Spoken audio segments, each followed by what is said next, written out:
Meenakshi Natarajan nomination తిరస్కరణను CM Revanth Reddy ఖండించారు. BJP కుట్రలో భాగంగానే నామినేషన్ తిరస్కరించిందని మండిపడ్డారు. ఓట్ చోరీ సర్వ్ తర్వాత బీజేపీ ఇప్పుడు సిట్ చోరీకి పాల్పడుతోందని ధ్వజమెత్తారు. తెలంగాణలో మీనాక్షి నటరాజన్పై క్రిమినల్ కేసులు లేవని, ఈసీని కలవకుండా కాంగ్రెస్ నేతలను అడ్డుకున్నారని ఆయన ఆగ్రహం వ్యక్తం చేశారు. ప్రజాస్వామ్యానికి ఇది చీకటి రోజని, న్యాయస్థానాన్ని ఆశ్రయిస్తాం సీఎం అని తెలిపారు.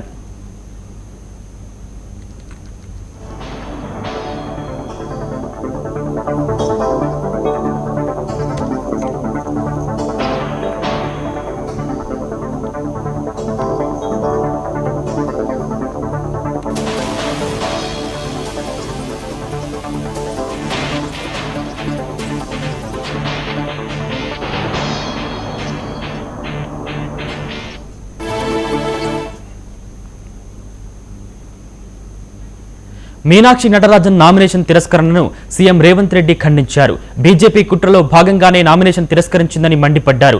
ఓట్ చోరీ సర్వ్ తర్వాత బీజేపీ ఇప్పుడు సిట్ చోరీకి పాల్పడుతోందని ధ్వజమెత్తారు.